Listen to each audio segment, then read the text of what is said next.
Bonjour à tous, c'est un grand plaisir de vous retrouver pour notre conférence mensuelle.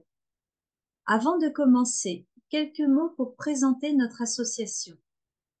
Argos 2001 est une association nationale reconnue d'intérêt général dont la mission est de soutenir les personnes atteintes de troubles bipolaires et leurs proches. Notre siège social se trouve à Paris et nos antennes sont réparties dans l'Hexagone, en Polynésie française et à La Réunion. Partout, des bénévoles proposent leur soutien grâce à nos lignes d'écoute téléphoniques nationales et locales, nos entretiens individuels, nos groupes de parole, que ce soit en virtuel ou en présentiel. Vous pouvez retrouver les modalités de ces interventions, les coordonnées des antennes, les événements et le calendrier des activités sur notre site web www.argos2001.net. À côté de ces activités fondatrices, Argos 2001 organise chaque mois une conférence comme celle d'aujourd'hui et chaque année, le 30 mars, la Journée mondiale des troubles bipolaires. Vous pouvez aussi les retrouver en replay sur notre chaîne YouTube. Bonne conférence. Donc, merci à toutes et à toutes d'être là. Donc, la thématique d'aujourd'hui, elle est un peu psychologique et en même temps très utile, je trouve. Alors, il faut que je ferme les images parce que ça se met sur mon écran. Voilà. Donc, l'idée m'est venue par rapport à plusieurs de mes patients qui ont voulu arrêter leur traitement après avoir été bien stabilisés et ont vécu des moments très difficiles dont on a pu parler pas mal. À la fois sur le fait qu'ils regrettent pas d'avoir essayé et à la fois ils regrettent d'avoir autant souffert. Donc en fait, du coup, ça m'a permis de me dire, mais après tout, euh, pourquoi est-ce qu'on pourrait pas aborder cette question de l'envie d'arrêter et même du souhait d'arrêter au sens où ce serait souhaitable d'arrêter son traitement. Et l'idée, c'était que on n'est pas pour ou contre le traitement. En fait, l'idée, c'est comment est-ce qu'on s'approprie la question du traitement plutôt qu'on y adhère parce qu'on s'y soumet ou qu'on s'y résigne ou parce qu'on s'y oppose et que du coup, on est entre guillemets un mauvais élève au risque de rechuter. Donc l'idée, c'était de sortir un peu de cette simplification de ce qui serait bien versus ce qui serait mal et plutôt de réfléchir ce que j'appelle le syndrome L'Oréal. Pourquoi je le vaux bien? Pourquoi je vaux bien la peine d'un traitement plutôt que pourquoi je souffre de prendre des médicaments? Donc, j'ai pas de lien d'intérêt par rapport à cette présentation. Et donc, l'idée, c'est dans un premier temps de faire un peu le candide et d'être dans un discours assez journalistique et de dire, bah voilà, c'est quoi le pour et le contre. Et puis à la fin, on va laisser les gens choisir en fonction de leur âme et conscience. Ce qui me semble pas du tout adapté parce que face à un problème complexe, la binarité n'est jamais la bonne solution. Donc, admettons qu'on reste dans cette logique simpliste et qu'on se dit, ben voilà, ce serait quoi l'intérêt de se dire, je vais arrêter mon traitement, ou j'ai décidé de l'arrêter, ou je l'ai déjà arrêté et j'en suis fier. Voilà. Donc, la première chose que disent les personnes quand elles ont arrêté ou quand elles souhaitent arrêter le traitement, c'est pour se sentir normal. Évidemment, normal, ça ne veut pas dire grand-chose, mais ça veut dire normal par rapport à la maladie mentale, normal par rapport au fait de prendre des médicaments, d'être obligé d'en prendre. Qui est retrouvé aussi pas mal dans le discours des patients, c'est retrouver sa place au sein de la famille. Et là, effectivement, on voit un point qu'on abordera tout à l'heure sur la place du malade dans l'écosystème familial, et notamment ce que certains psychologues qui sont systémiciens appellent le patient désigné, c'est-à-dire en fait le patient qui est quelque part le bouc émissaire du système. Tout le monde est un peu malade, mais il y en a un dont on décide que c'est lui le malade, les autres sont des originaux, des gens qui réussissent, etc. Et donc, du coup, un certain nombre de patients ont l'impression que les autres dans la famille ont réussi et que il est ou elle est le vilain petit canard de la famille, sans compter que dans le fond, dans cette question de retrouver sa place au sein de la famille, c'est soit, dans un premier temps, penser qu'on a trahi la famille, c'est-à-dire que la famille était bien portante et on a fait ombrage à cette virginité familiale, soit que, avec tout ce qui s'est passé dans les épisodes, on a perdu une crédibilité, et crédibilité qu'on croit pouvoir retrouver quand on arrête son traitement. L'autre point, ça on le voit ça pas mal dans les couples, dans les personnes qui commencent une relation sentimentale ou même d'ailleurs en général chez des gens qui se connaissent depuis longtemps, l'idée c'est d'aller se cacher pour prendre son traitement. Et en fait, tous les patients disent à quel point c'est compliqué parce qu'il y a quand même une certaine régularité dans le traitement. Et la vie quotidienne, elle n'est pas si facile que ça d'aller dans la salle de bain chercher ses comprimés qu'on a cachés dans une boîte d'aspirine. Et donc l'idée, c'est quand même, c'est compliqué de prendre son traitement quand on décide que personne ne le sache. Et effectivement, c'est contraignant. L'autre point que disent beaucoup les patients, c'est que quand on prend un traitement, bah, ça nous rappelle au quotidien qu'on est malade et que du coup, quoi qu'on arrive, même si on va bien, il y a ce rappel comme ça, cette sonnerie de la prise, des comprimés qu'on ouvre, du pilulier qu'on ouvre ou des comprimés qu'on avale et que ben, ça devient douloureux à force, même si au début on est d'accord. Quand on va bien, au bout d'un certain temps, cette régularité devient pénible.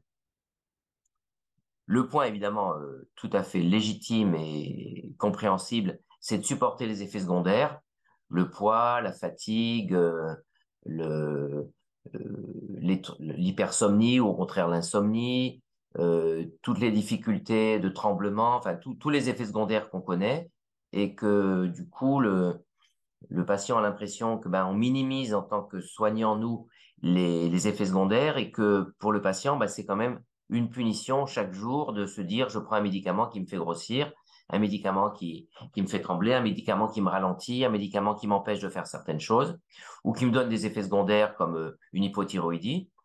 Et donc, voilà, est-ce que le jeu en vaut la peine? Et c'est une question qu'on se pose d'autant plus quand on se sent bien ou même qu'on se sent mal, on se dit à quoi ça sert d'avoir tous ces effets secondaires alors que je vais pas bien.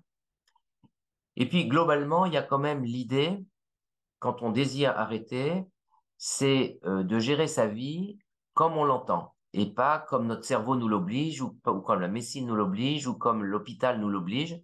C'est-à-dire, dans le fond, retrouver une liberté euh, qui n'est pas contrainte par un traitement, par un diagnostic, par des rendez-vous, et il y a tout d'un coup un désir que ben, seul soi-même est l'acteur de sa propre vie et que c'est pas la maladie qui va décider notre place, c'est pas les médicaments qui vont décider, c'est pas les médecins qui vont décider, mais c'est nous-mêmes.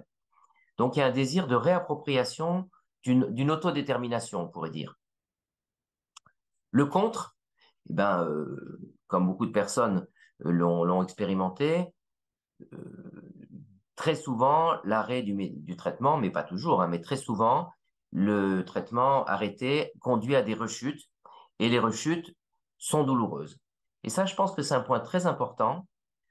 Je crois qu'au début de la maladie, on est tellement happé par la rechute, par ce qui s'y passe, soit l'état d'excitation, soit l'état de douleur, qu'on n'a pas l'impression qu'on souffre au sens de se faire du mal. On a l'impression qu'on souffre de symptômes, mais on mesure pas dans un premier temps à quel point, dans le fond, c'est une douleur. C'est plutôt une perte de chance, c'est plutôt une gêne, c'est plutôt euh, quelque chose qui dérange les autres quand on est dans les phases hypomanes, ou c'est quelque chose qui rend la vie difficile, dépressive. Mais la notion de douleur, je trouve que ça n'apparaît pas tout de suite.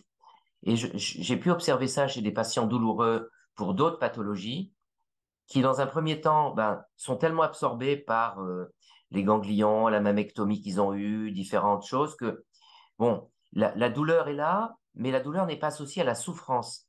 Et ça, c'est assez intéressant de se rendre compte que, chemin faisant, les gens veulent plus souffrir, veulent plus être douloureux. Et je pense que c'est vrai qu'au bout d'un certain temps, on se rend compte que la douleur de la rechute, plus que le risque de la rechute, est trop grand et qu'on n'a plus envie dans le fond, de se maltraiter au point de se mettre en état de souffrir. Et ça, je pense que prendre l'analogie avec la douleur, c'est plus intéressant que l'analogie avec la rechute. Je trouve que la douleur est plus pédagogique que la rechute. En tous les cas, un certain nombre de patients continuent à prendre leur traitement en dépit des effets secondaires, en dépit du fait qu'ils se sentent bien, parce qu'ils disent, c'est fini, maintenant je veux plus souffrir comme j'ai souffert la dernière fois. Donc cette notion de souffrir, de souffrance, me paraît très importante comme manière d'inciter les gens à se rendre compte qu'il y a un risque majeur à arrêter le traitement, en tout cas sans qu'on puisse vraiment bien en parler. L'autre point qui est intéressant, c'est que dans le fond, quand on, quand on continue à prendre son traitement, euh, ou quand on décide plutôt, quand on décide de ne pas prendre son traitement, dans le fond, on s'expose à beaucoup de fluctuations, des fluctuations de l'humeur, des moments d'agressivité, des moments d'insomnie. Et en fait, quelque part, là où on pensait que sa vie était plus libre, on passe son temps à passer une grande partie de son temps mental à juguler les moments comme ça, les bursts de la maladie qui sont là au quotidien et que, chemin faisant, on se rend compte que là où on pensait être libre, en fait, on a contourné sa vie de telle, de telle sorte qu'on n'est pas exposé au risque de la maladie.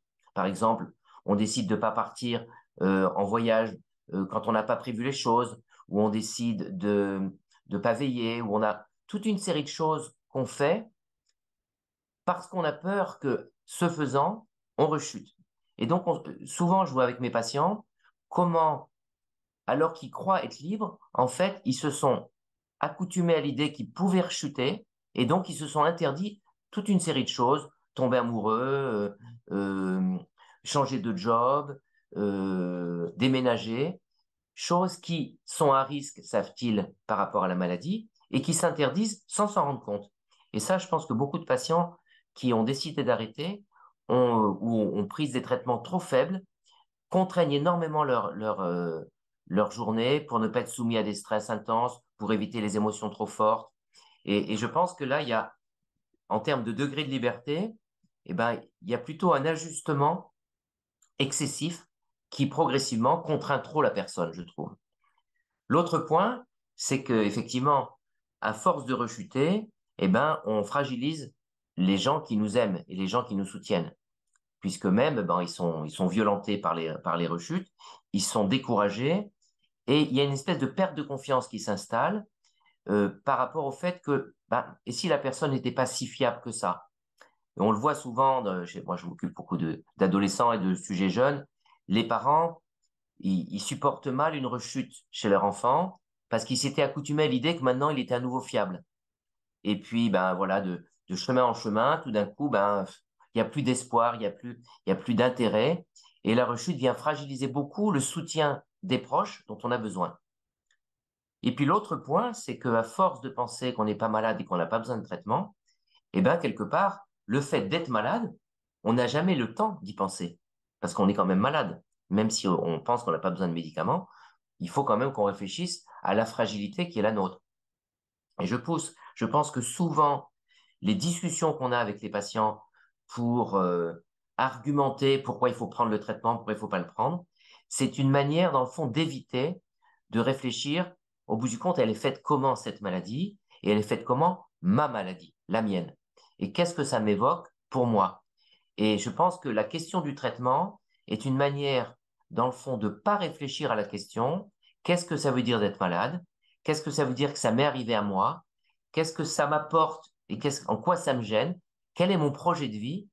Et très souvent, les arguties sur le traitement sont d'autant plus rigides et insistantes que la personne a du mal à réfléchir à sa vie en tant que personne.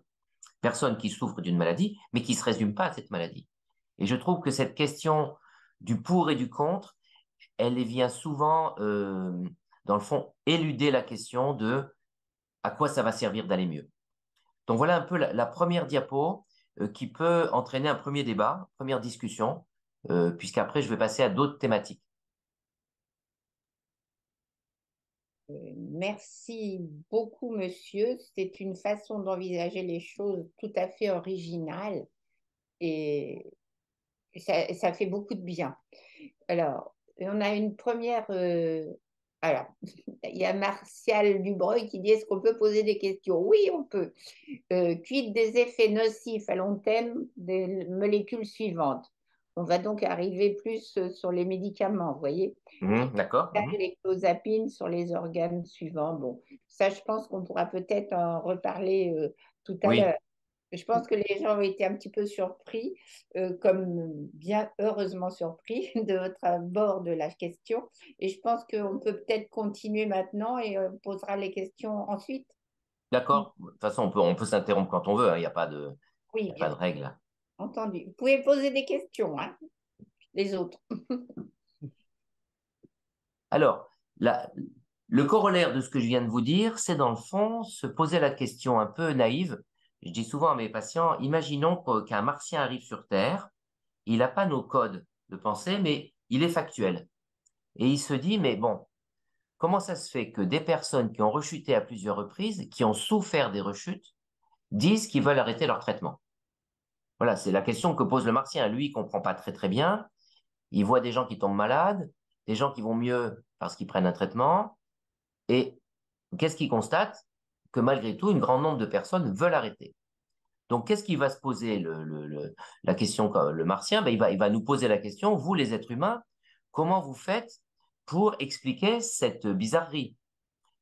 Et si c'est le docteur Nuss qui répond au martien, eh ben, il va dire, vous savez, cher martien, les maladies mentales, même lorsque les épisodes sont douloureux, ont des caractéristiques particulières parce que l'organe qui porte ces maladies, le cerveau, a des caractéristiques spécifiques et il se trouve que ces épisodes ne font pas trace au plan mnésique, au plan expérientiel, de la même façon que de se baigner dans la mer pour la première fois, que de manger un gâteau au chocolat délicieux, que de manger un fruit pourri.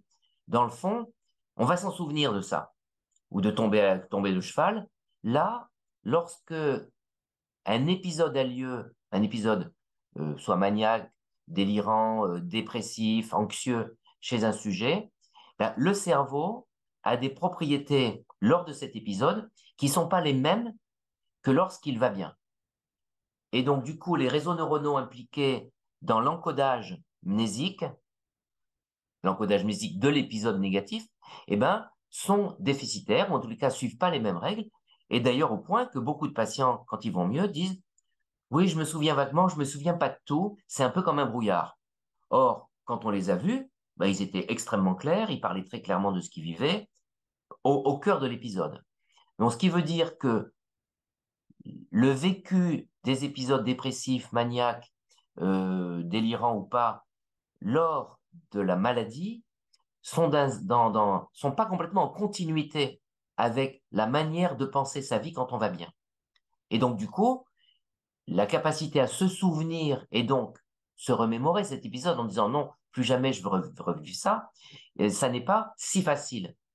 Et d'ailleurs, quand les patients vont bien, leur état de stabilisation, leur état de crédibilité, d'invulnérabilité est tel qu'ils se disent qu'une rechute est impossible. Et ça, c'est vraiment assez caractéristique de certains patients qui, en phase euthymique, ils ont l'impression que le traitement ne fait plus rien, puisqu'ils vont bien, ils ont l'impression qu'ils ont eu plein de mauvaises nouvelles qu'ils ont fait face, qu'ils ne voient pas en eux le moindre once de fragilité, le sommeil se passe bien, avec les amis, tout se passe bien, avec eux-mêmes, il n'y a pas d'accélération de la pensée ou de ralentissement, il n'y a pas de moment dépressif. Donc, ils ont l'impression qu'ils sont dans une robustesse totale. Et c'est ça qui est le propre des maladies mentales, c'est de donner, lorsqu'on va bien, l'impression qu'on va bien pour toujours. Et ce qui fait que beaucoup de patients finissent par prendre leur traitement, c'est d'abord parce que lors de l'expérience de la maladie, ils se sont rendus compte, non pas de l'épisode, oui, au bout d'un moment, ils se rendent compte de la douleur de l'épisode. Et ça, je pense qu'au bout d'un certain temps, les gens, même quand c'est des phases maniaques où ils ont fait des choses apparemment agréables, ils disent non, je veux plus vivre ça me fait trop souffrir. Donc, il y a la notion de souffrance quand même qui apparaît, mais c'est surtout la notion de conséquence. Tout ce que ça entraîne comme conséquence, l'hospitalisation, l'augmentation du traitement, la douleur qu'on fait aux gens qu'on aime, l'attaque qu'on fait à son propre corps. Donc, au bout d'un certain temps, l'apprentissage n'est pas tellement lié à l'épisode lui-même, sauf en termes de souffrance, mais lié aux conséquences. Et je pense que c'est ça qui est intéressant, c'est que au bout d'un certain temps, le patient apprend qu'il peut le rechuter. Et donc, il doit l'apprendre intellectuellement parce que émotionnellement et mnésiquement, de façon dans la mémoire, ça n'est pas si facile que ça, alors qu'il va se souvenir beaucoup d'autres choses. Donc ça, il y a une caractéristique de l'épisode qui est liée à la manière dont le cerveau dysfonctionne à ce moment-là. Et ce dysfonctionnement fait que le cerveau n'utilise pas les mêmes règles pour se souvenir, pour exprimer, pour comprendre. Et ce feu d'artifice d'intelligence qu'on trouve chez certains patients hypomanes ou cette dureté de l'incurabilité qu'on trouve chez certains sujets déprimés disparaît lorsque la personne va mieux. C'est donc qu'il y a quelque chose qui est d'une autre nature. Alors, d'où ça vient ces symptômes? Ça, c'est une autre question qui n'est pas la thématique d'aujourd'hui, mais c'est une question très intéressante. Comment est-ce que ça se fait qu'on croit tellement à ce qu'on vit quand on le vit? Et ça, c'est tout à fait intéressant.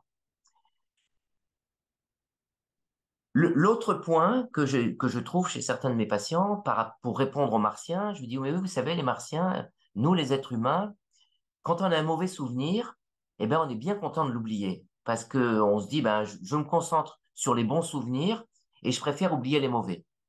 Et c'est vrai que c'est une des caractéristiques de l'espèce humaine et qui est heureuse d'ailleurs, c'est cette capacité à, dans le fond, entre guillemets, oublier le mauvais souvenir. Et d'ailleurs, on voit bien que selon le mauvais souvenir, on va avoir des mauvais souvenirs qui vont être post-traumatiques. Vous savez qu'un souvenir post-traumatique, c'est un souvenir qui n'est pas, euh, qui n'a pas la propriété de l'oubli. Hein, normalement, un souvenir s'oublie petit à petit. On ne se souvient pas exactement des détails de tout, comment est-ce qu'on était habillé, qu'est-ce qu'on a fait 5 minutes avant, qu'est-ce qu'on a mangé la veille, etc. Donc, dans le souvenir traumatique, on a une absence d'oubli et ça peut arriver qu'un épisode délirant, un épisode maniaque ou un épisode dépressif fasse trace comme un épisode post-traumatique.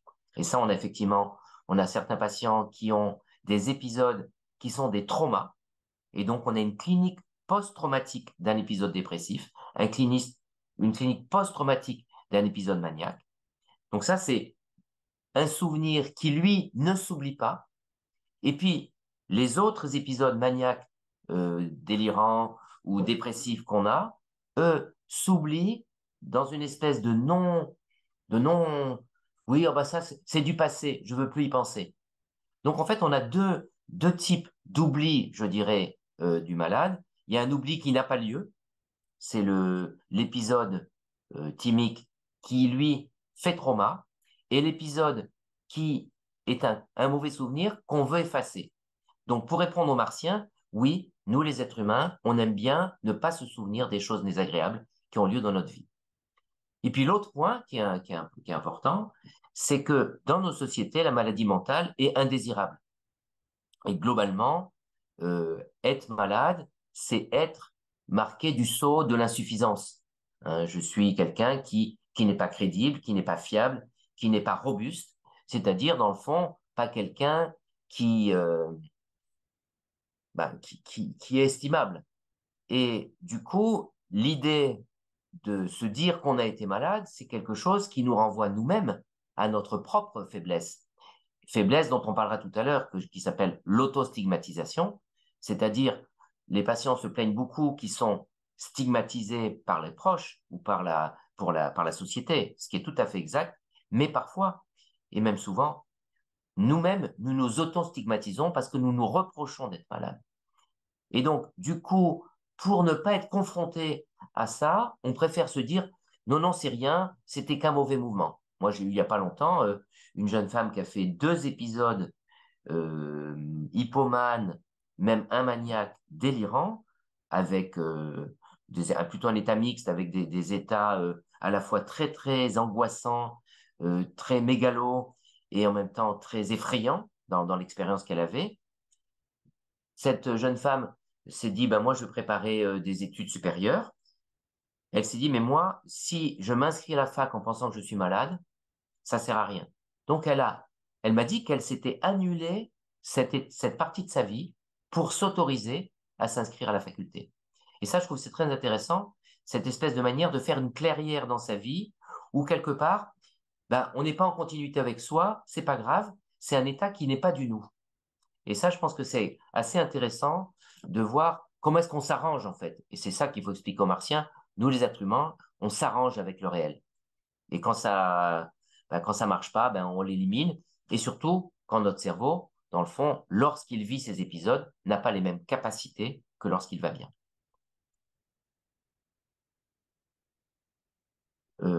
Voilà, c'est ce que je vous disais, l'autostigmatisation. Donc, voilà peut-être un point aussi qui peut faire discuter avant de passer à autre chose. Ah ben, voilà, donc j'avais fait, je fais autre chose aussi. Donc, d'autres causes, ça c'est aussi expliqué aux Martiens, d'autres causes peuvent être mises en avant pour expliquer la rechute. Alors, beaucoup d'entre nous, et même pas mal de médecins, expliquent la maladie avec ce que j'appelle le causocoque. Donc, le causocoque, ben, c'est parce que c'est la dopamine qui va pas, c'est parce que tel gène va pas, c'est parce que le neurodéveloppement s'est pas bien passé, c'est parce que... Et donc, on a une cause commune. Et puis, le médicament qu'on va mettre va être un antibiotique de cette cause. Donc, c'est un anticausocoque. Et donc, voilà. Donc, pour la dépression, on dit qu'il n'y a pas assez de sérotonine, donc on va rajouter de la sérotonine. Pour la psychose, on dit qu'il y a trop de dopamine, donc on va mettre quelque chose contre la dopamine. Et ça donne une idée erronée de la maladie. Ça donne une idée où il n'y a qu'une cause pour cette maladie et que ce n'est pas des choses complexes. Or, les maladies psychologiques sont des maladies complexes qui ne suivent pas du tout le modèle du causocoque, qui sont plutôt des équilibres en déséquilibre et que c'est ce qu'on appelle, tout à l'heure je vous expliquerai, des états métastables et que du coup, le traitement, ça n'est pas, dans le fond, un antibiotique du bipolarocoque, on pourrait dire, mais c'est un médicament qui va permettre un équilibre cérébral plus satisfaisant, un équilibre psychologique plus satisfaisant. Si on est dans la logique de l'antibiotique, on se dit, bah, une fois que le germe, le causocoque de la manie, que l'antimaniaque, que l'antidépressif, dépresseur va agir, je pourrais l'arrêter, de même que j'ai arrêté mon antibiotique. Et ça, je pense que une des raisons conceptuelles qui favorise la tentation de l'arrêt, c'est de ne pas comprendre qu'on est dans des systèmes complexes, dynamiques, en équilibre, et que c'est pas une cause, mais c'est un équilibre de causes pour lesquels il faut travailler les facteurs de protection autant que les facteurs de déstabilisation. Le point aussi, c'est que certaines personnes veulent arrêter leur traitement parce qu'elles se disent être malade, c'est avoir une maladie. C'est pas du tout pareil. Dans le fond, on peut être malade, c'est-à-dire se résumer à sa maladie, ou être soi et être malade. Et effectivement, c'est pas du tout pareil de dire à quelqu'un vous êtes un bipolaire ou vous souffrez d'un trouble bipolaire, vous le savez bien. Donc l'idée c'est comment je cohabite avec l'idée d'être malade tout en restant moi. Et ça c'est assez difficile parce que ben, je voudrais faire en sorte d'éliminer la partie du moi qui est bipolaire, mais du coup, qui élimine qui, puisque je suis quand même la personne bipolaire. Donc on est dans cette quête dont je vous parlerai tout à l'heure, que les phénoménologues ont beaucoup travaillé sur la question du corps que je suis et du corps que j'ai.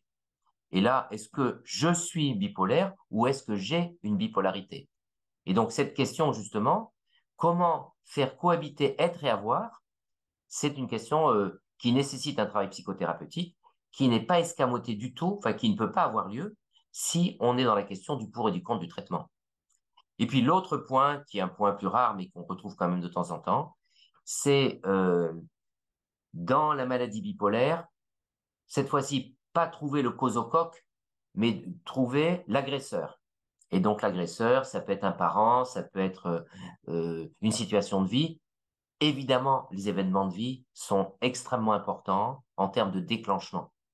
Mais de toute façon, ces événements, il faut les élaborer plutôt que de s'opposer à eux simple, hein, que ce soit un élément de traumatisme sexuel, un élément de traumatisme physique, un élément de traumatisme familial ou même de traumatisme de naissance.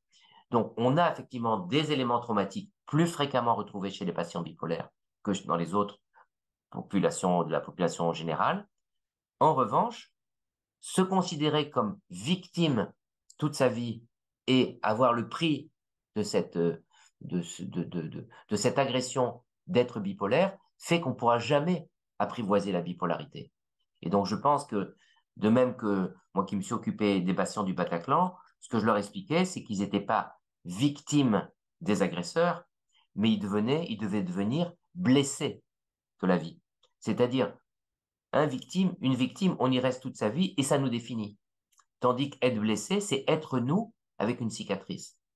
Et ça, je pense que c'est un point très, très important chez certains patients qui dépensent une énergie farouche à essayer de trouver des causes ou des coupables à leur pathologie, qui souvent existent, mais qui empêchent la personne d'avancer. Et ça, je pense que c'est très important de se rendre compte que derrière cette question de l'arrêt ou de la reprise, il y a avant tout la question de, mais au bout du compte, de quoi je souffre et à quoi ça va servir d'aller mieux. Et ça, je pense que c'est un point comme capital, plutôt que de se poser la question, ouais, il faut que j'accepte de prendre un traitement pour ne plus tomber malade, en fait. C'est une espèce de marchandage entre soi et la maladie. Peut-être mettre des questions à ce moment-là?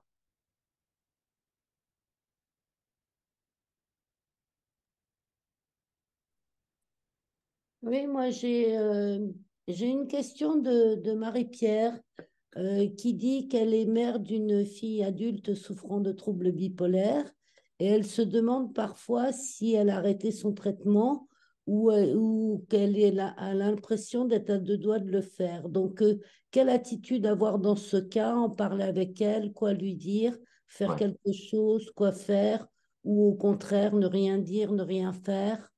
Quelle est Non, je la pense qu'il faut le dire. position du proche? Moi, à mon avis, il faut en parler en disant que c'est une tentation tout à fait naturelle. Tout à fait naturelle. Mais l'idée, c'est un peu comme dans une discours socratique, essayer d'aller plus loin en disant, écoute, oui, moi, j'ai pas d'opinion, il faut que tu en parles à ton médecin, mais moi, j'aimerais comprendre ce qui se passe dans ta tête. Pourquoi tu veux pas prendre de médicaments? Est-ce que tu penses que c'est honteux pour toi de prendre un médicament? Est-ce que c'est honteux à vis-à-vis de toi comme fille, vis-à-vis de moi, ta mère? Ou est-ce que c'est honteux vis-à-vis de tes amis? Ou est-ce que c'est quelque chose que tu n'acceptes pas de toi, c'est-à-dire un bout de toi que tu rejettes et que le rejetant, ben, tu l'annules en refusant de prendre le traitement? Et est-ce que tu as songé, si tu rechutes, qu'est-ce que tu en penses? Est-ce que tu es prête à assumer la souffrance d'une rechute? Plutôt que de dire c'est quoi le pour et le contre, au sens où tu vas rechuter, c'est pas bien. Non, c'est plutôt, toi, c'est quoi la vie que tu veux? Et je pense que c'est tout à fait intéressant. C'est plutôt au thérapeute d'abord cette question, mais je pense qu'en tant que mère, on peut dire à sa fille, écoute, moi je te comprends tout à fait.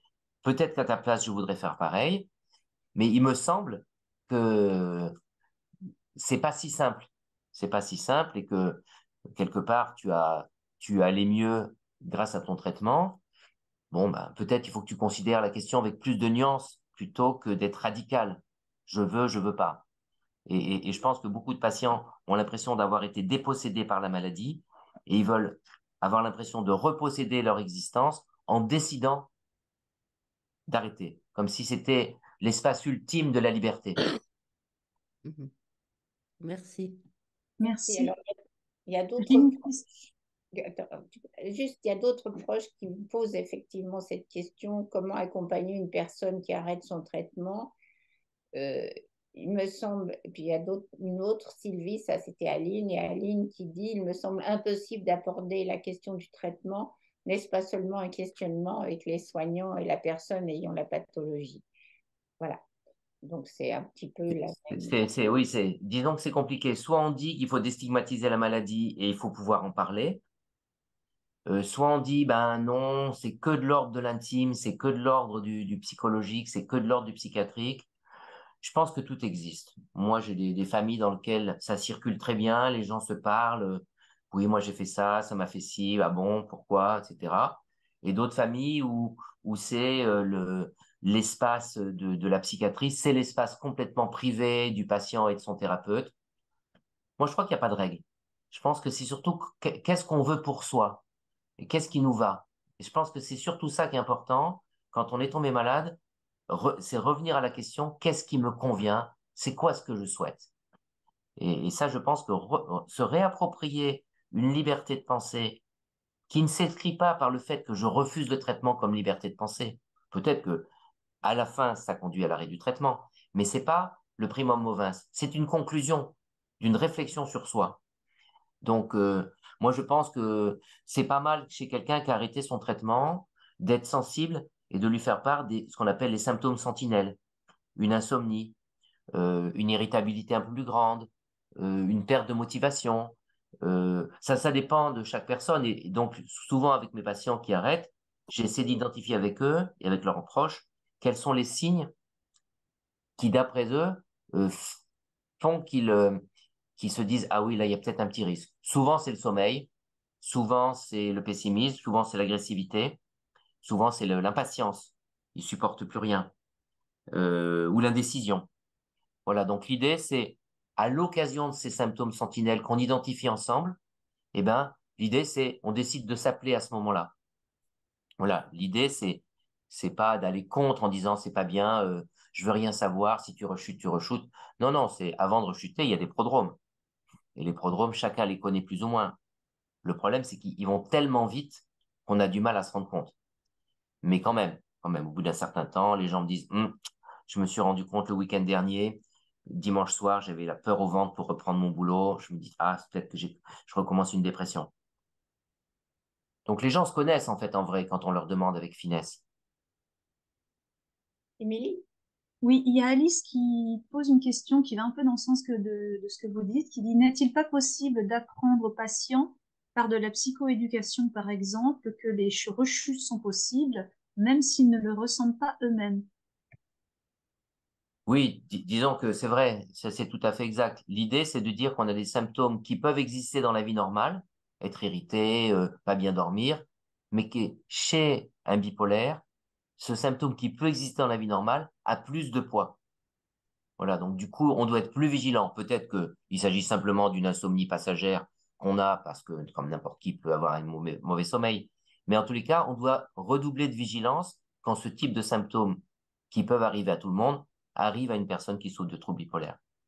Donc, effectivement, en psychoéducation, c'est important d'expliquer que les signes qu'on appelle de prodrome de rechute sont des signes tout à fait banaux, mais qui ont un poids plus important chez celle ou celui qui souffre de troubles bipolaires. Merci. Il y a la Christine qui nous raconte, je pense qu'on ne peut pas dire qu'un bipolaire ne peut se passer de traitement, cela dépend des personnes, de leur personnalité et surtout du travail qu'ils ont fait sur eux. Sur la reconnaissance de leurs prodromes, comment les gérer pour ne pas s'installer dans les phases. Je n'ai fait un traitement thymorégulateur que pendant 8 ans et arrêt, avec suivi psychiatrique maintenu. Je n'ai jamais chuté à ce jour, plus de 10 ans d'arrêt maintenant. Oui, c'est vrai. C'est vrai, c'est vrai. En fait, quand on fait des suivis de cohorte de patients, donc on prend par exemple 100 patients qui présentent un premier épisode thymique, on va dire, et on suit cette cohorte de ce qu'on appelle de façon naturalistique, c'est-à-dire il n'y a pas de protocole, on les suit. Et on suit même les personnes qui arrêtent de prendre un traitement.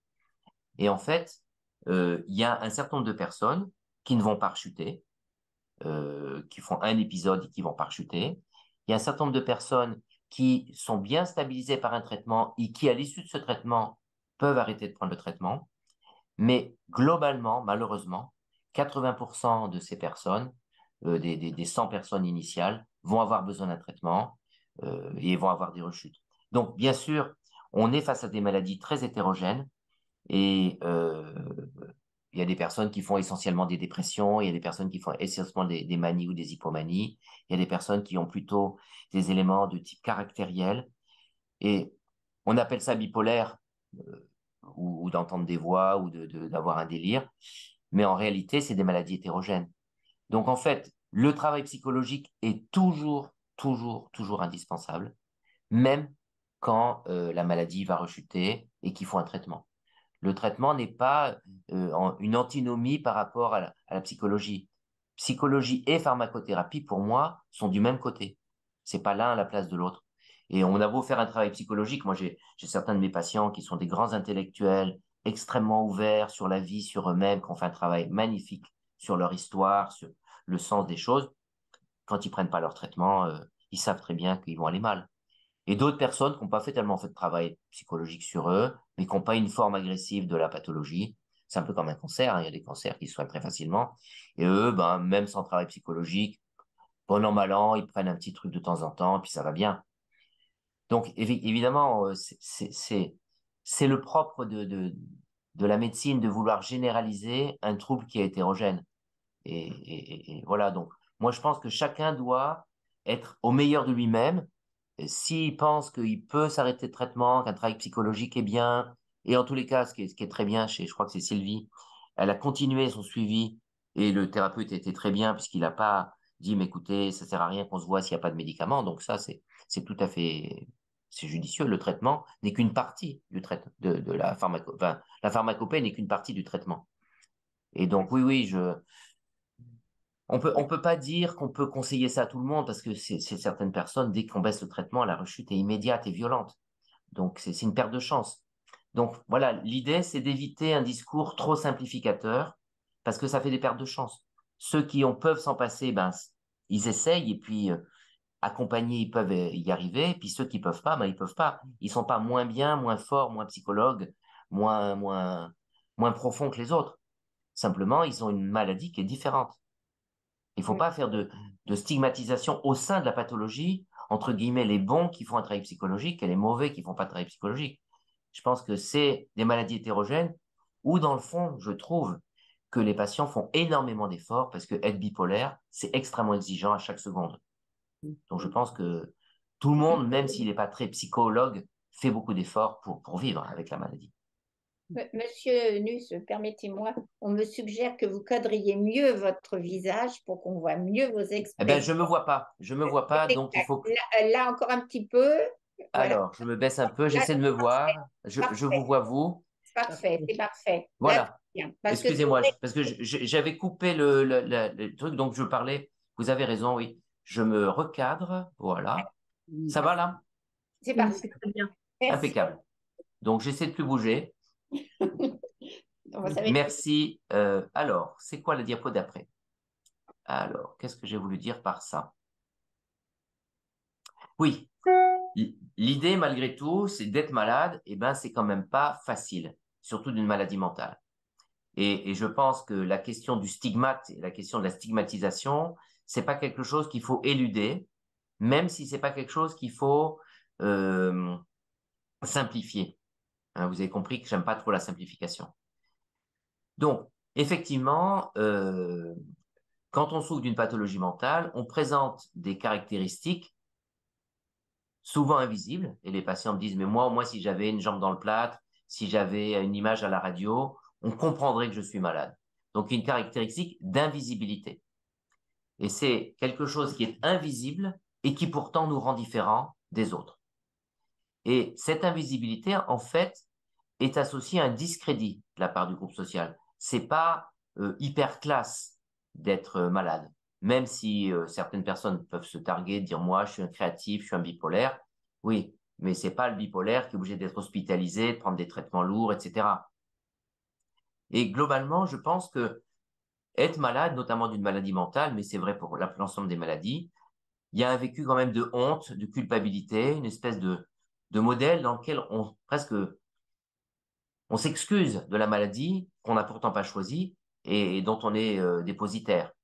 Et ça, effectivement, ça donne un sentiment d'infériorité et souvent un désir de passer inaperçu. Donc ça, je pense que c'est un point important. Comment faire un travail psychologique quand tout notre effort sert à être invisible? Et ça, il y a aussi quelque chose à faire en thérapie, c'est de montrer qu'il y a un travail intérieur de robustesse, et cette robustesse nous permet d'avoir une visibilité qui n'est pas pour autant théâtrale, mais que la confiance qu'on apporte en soi est visible aux yeux des autres. et que justement, même si on croit qu'on passe inaperçu, quand on a fait un travail psychologique, un degré de crédibilité apparaît, alors que quand on n'a pas fait ce travail, on est moins crédible en quelque sorte. Globalement, quand on a un patient qui souffre d'un trouble mental, il y a plusieurs registres de stigmatisation.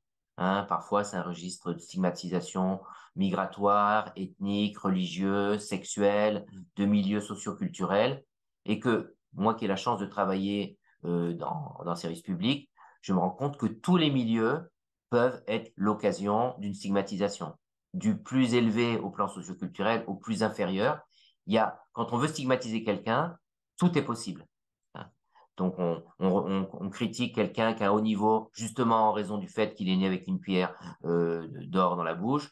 Celui qui est dans un autre, qui n'a pas d'éducation. En fait, quand on veut critiquer quelqu'un, c'est très facile.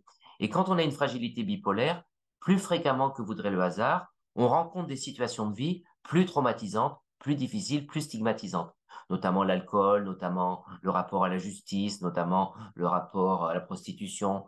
Et donc, on a une espèce de halo associé à la pathologie qui augmente encore les stigmates qu'on porte. L'autre point, effectivement, c'est que notre société, elle est cruelle avec les patients qui souffrent de maladies mentales. Et je me regarde si j'étais toujours au centre. Et que du coup, notre société a des représentations négatives de la pathologie mentale. Donc ça, c'est un sondage qui a été fait il n'y a pas très longtemps, en 2010. Enfin, oui, c'est pas, sur une population générale française.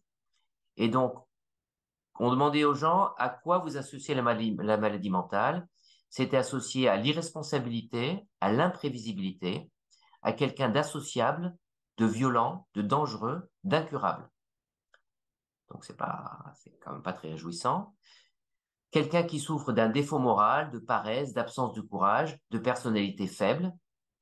Quelqu'un qui a du mal à communiquer, qui sait pas s'exprimer. On attribue beaucoup aux parents la faute de cette pathologie et globalement, quelqu'un qui, à rebours, n'a pas de travail, quelque part, il est peut-être suspect de maladie mentale. Ça va dans l'autre sens. Quelqu'un qui vit seul et quelqu'un qui est pas marié, quelqu'un qui est un peu atypique, on a vite fait de lui affubler l'épithète de malade mental. Donc ça, je pense que c'est un point quand même intéressant. Pourquoi c'est intéressant? Parce que tout à l'heure, vous le verrez, nous tous, nous sommes les membres de la société. Et même si nous tombons malades, nous avons les invariants sociétaux. C'est-à-dire ce que la société pense du malade mental, nous-mêmes, quelque part, nous le pensons. Et que nous soyons parents ou que nous soyons patients, nous avons quelque part un bout de nous qui pense qu'un malade mental, c'est quand même pas quelqu'un de très responsable. Et donc, même quand il s'agit de nous, on a cette croyance. Et ça, je pense que c'est important et c'est le lit de ce qu'on appelle l'autostigmatisation, c'est-à-dire quelque chose où, quelque part, on se punit d'être malade et parfois, justement, dans ce désir d'arrêt du traitement, on se met en situation de se dire, peut-être je mérite pas d'aller bien. Alors, c'est un petit peu pousser le bouchon, mais pas tant que ça et ça dépend des fois. Alors, hop, j'arrive pas à prendre la diapo d'après. Donc, ça, je vais passer, c'est pas si important. Ok, on passe. Ça aussi. Oui, juste le dernier point, les associations qui sont faites automatiquement par, par le commun des mortels. Un schizophrène est violent, un déprimé est paresseux, un bipolaire est imprévisible. Et c'est quand même, on voit dans les termes journalistiques le schizophrène forcené. C'est presque toujours un schizophrène est toujours forcené. Un bipolaire est toujours échevelé.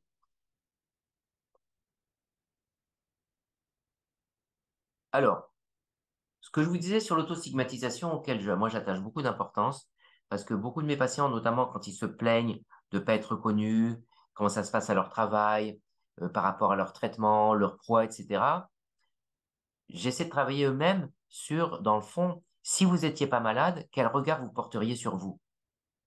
Et ça, c'est intéressant de se rendre compte que c'est pas que les autres qui disent du mal de nous, c'est nous-mêmes.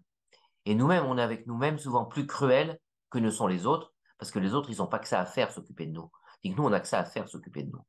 Et donc, je crois que réfléchir à la question de être malade, c'est se décevoir par rapport à l'idée que j'avais qu'un malade mental, c'est pas du tout désirable comme projet de soi, mais aussi décevoir ses proches, c'est ce que j'appelle la double peine. Non seulement je réussis pas ma vie, mais je déçois les gens qui m'aiment. Et donc, il y a dans cette espèce de double déception beaucoup d'attitudes, notamment sur les attitudes de refus du traitement, puisque s'il n'y a pas de traitement, la question ne se pose pas. Je ne suis pas malade, donc je ne me déçois pas, donc je ne déçois pas les autres. Vous voyez que parfois le fait de refus du traitement, c'est pas juste les effets secondaires ou la honte d'être malade, mais c'est aussi cette auto-stigmatisation qui fait que, en prenant pas le traitement, je rentre pas dans la case indésirable du malade mental. Et donc ça, je pense que c'est intéressant pour nous de réfléchir. Je dis pas qu'il faut ne penser qu'à ça, mais dans la question de la psychothérapie, de à quoi ça sert d'aller mieux, c'est quoi un traitement, c'est quoi une maladie, l'idée c'est, ok, cette maladie que j'ai, est-ce que j'en ai pas honte? Et si j'en avais pas honte, peut-être je la soignerais pas pareil. Et ça, je pense que c'est quand même assez intéressant de se poser la question, est-ce que j'ai pas honte de moi? Par exemple, est-ce que je partirais en vacances avec quelqu'un qui s'appelle moi, qui doit prendre des médicaments, qui est fatigué, qui doit dormir? Voilà. Est-ce que dans le fond, je partirais avec quelqu'un comme moi? Et ça, je pense que c'est une question très, très intéressante sur la question de si j'accepte qui je suis, les autres l'accepteront mieux. Pardonnez-moi, monsieur, de vous interrompre. Oui? Il y a plusieurs personnes qui se plaignent de ne pas voir les diapos. Ah, Alors, Dominique, pourtant, qu'est-ce que tu fais? j'arrête le partage et je le remets? Peut-être. Dominique, tu as une idée? Alors, on va faire ça. On va faire ça. J'ai fermé. Je vais reprendre le partage et je vais le remettre. Je pense que c'est ça. C'est là. Voilà. Est-ce que les gens voient mon... Il faut qu'ils répondent. Attendez, on va voir. Est-ce que quelqu'un, Thibaut, tu peux nous dire si tu vois les slides correctement ou pas? Ah oui, non, ils peuvent pas, je suis bête, ils peuvent pas nous parler autrement que Non, par... Ah oui, Eliane, par chat. c'est bon, on voit bien les slides. Apparemment, c'est bon, ouais. Ouais, il y a des Bon. personnes qui nous disent que c'est bon dans les QR. Ouais. Bon. Excusez-moi. Non, mais c'est important parce qu'après, il va y avoir des images après. Donc là, c'est du texte, mais après, il va y avoir des images. Donc c'est bien que tout le monde puisse voir. Donc voilà. Donc dernier point que je trouve intéressant dans cette question du pour et du contre, c'est que nous-mêmes, on n'est pas forcément au clair avec le fait d'être malade, et c'est normal. C'est tout à fait normal. C'est pas une faute, hein. On n'est pas dans la faute. On est dans la complexité. Et comme c'est complexe, forcément, c'est pas simple par définition. Et donc, réfléchir comme ça, en fait, ça aide à apaiser, de se dire, mais en fait, comment est-ce que je veux qu'on m'accepte si moi je m'accepte pas?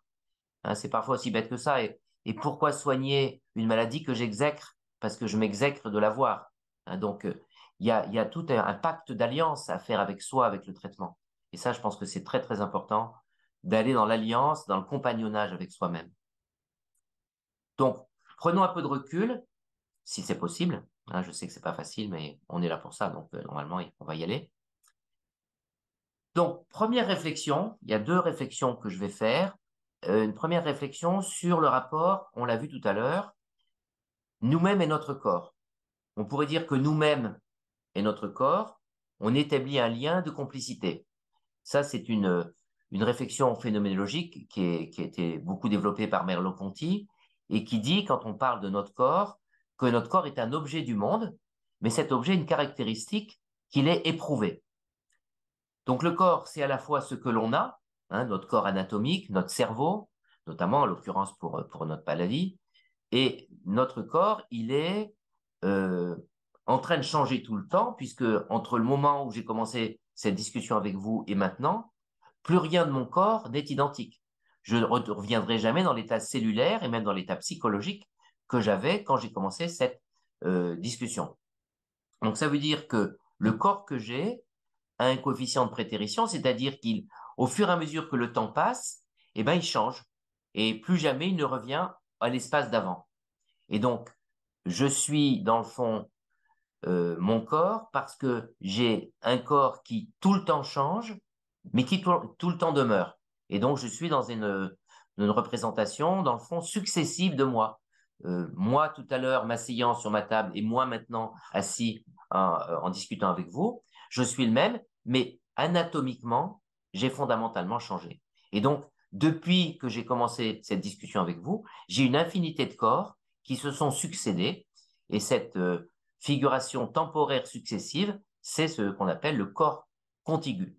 Et ce corps matériel qui se quantifie, eh ben, je m'en sers. Je me dis, tiens, je vais aller chez le coiffeur. Je vais mieux parce que je me suis coupé les cheveux. Je fais du sport. Il y a un avant, un après. Je prends mon traitement. Donc, c'est ce corps matériel qui manifeste mon identité. Mais en même temps, je n'ai pas qu'un corps, je suis aussi un corps. Et le corps que je suis, ben, c'est un peu le Philippe Nus ou le Philippe qui reste comme ça et qui est le même depuis qu'il est né jusqu'à sa mort et qui, bon, évidemment, il change un peu au fil du temps parce qu'il rencontre des choses qui le surprennent, mais quelque part, il y a une essence de lui-même qui demeure. Et donc, le corps, c'est à la fois ce qui change tout le temps et ce qui demeure. Et c'est ce que les phénoménologues appellent la mêmeté. C'est le corps qui maintient la continuité de moi. Mais ce corps qui fait que quand je vous parle, je mets mes mains, même si vous ne me voyez pas forcément, je mets mes mains pour vous convaincre ou pour me convaincre moi-même, dans une certaine mesure, je ne peux pas vous dire exactement comment est-ce qu'il est fait, comment est-ce qu'il pèse, quelle est sa nature, est-ce que il n'est pas plus grand, plus petit, d'une autre nature. Et du coup, lorsque j'ai une fragilité bipolaire, cette capacité à l'insaisissable et cette capacité à percevoir l'insaisissable est beaucoup plus grande que chez les gens qui ne sont pas bipolaires. Et du coup, lorsqu'on est bipolaire, ce corps insaisissable, ce corps que l'on est, et lorsqu'on est en phase hypomane, mais aussi en phase dépressive, là, il nous résume totalement. C'est-à-dire qu'il y a un investissement sur le corps que nous sommes, parfois et souvent au détriment du corps que nous avons. Et c'est pourquoi, bien souvent, les patients qui souffrent de bipolarité, mais aussi de schizophrénie, négligent le corps qu'ils ont et surdéterminent le corps qu'ils sont. D'où la tendance à l'intellectualisation, la tendance à comprendre, la tendance à l'émotion, la tendance à l'emphase dans la compréhension de qu'est-ce que ça veut dire être soi. Et on voit ça chez les patients qui sont en phase hypomane, à quel point ils sont agacés que les autres ne comprennent pas leur richesse et le chatoiement de ce qui les habite et ce qui les constitue. Et du coup, évidemment, ça peut aller jusqu'à la mégalomanie, mais très souvent, c'est juste un sentiment profond d'une richesse accessible, ce que on peut appeler un sentiment océanique, un sentiment de sentir quelque chose de profond qui est pas de l'ordre du dissible, mais qui est de l'ordre de l'expérientiel. Et du coup, le corps, c'est en fait une dialectique entre ce corps-objet et ce corps-sujet. Et évidemment, qui interroge qui? Est-ce que c'est le corps sujet intellectuel qui interroge le corps objet? Ou est-ce que c'est le corps objet qui, dans le fond, a ses neurones, a son microbiote, a ses traumatismes, a sa vie?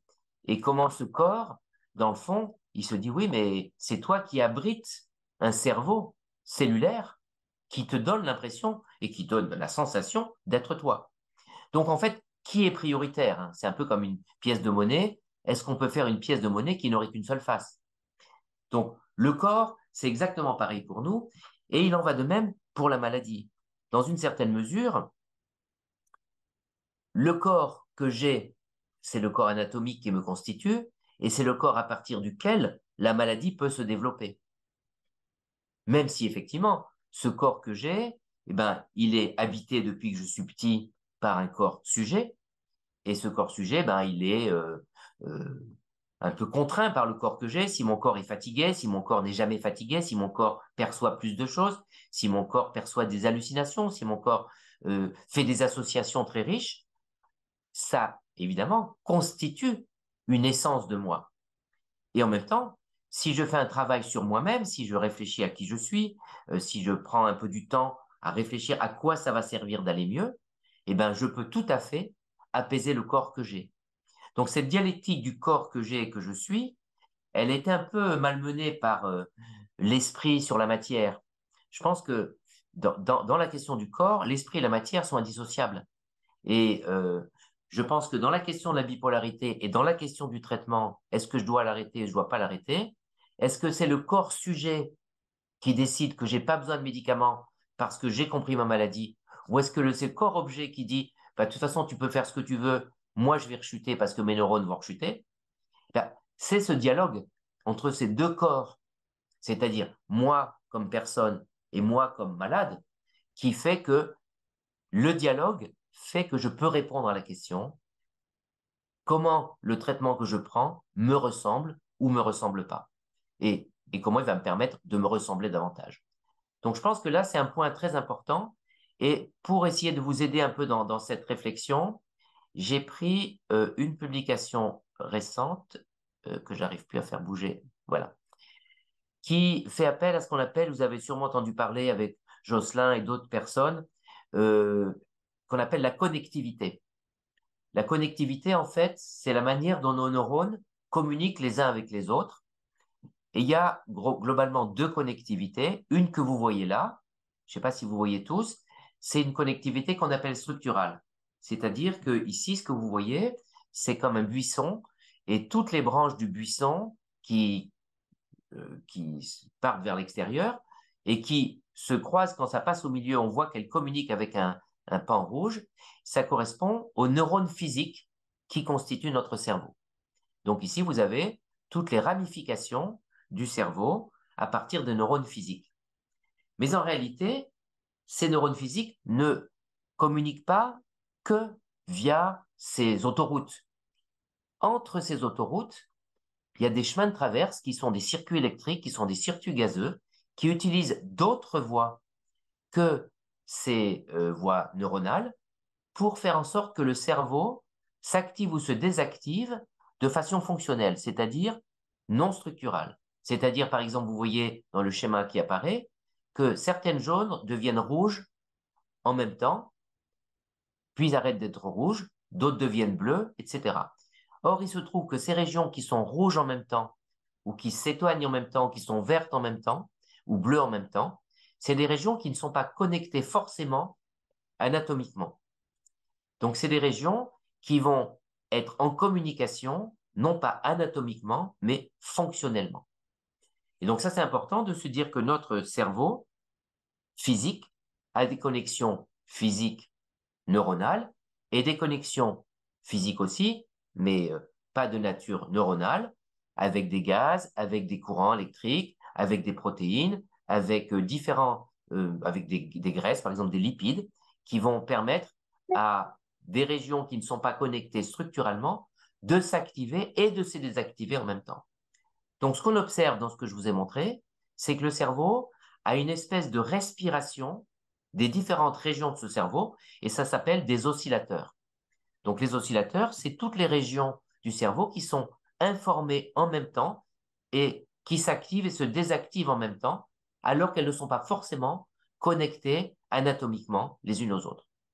Cette connectivité fonctionnelle, elle nous permet de voir un cerveau dynamique, alors que la connectivité structurale nous donne à voir un cerveau statique.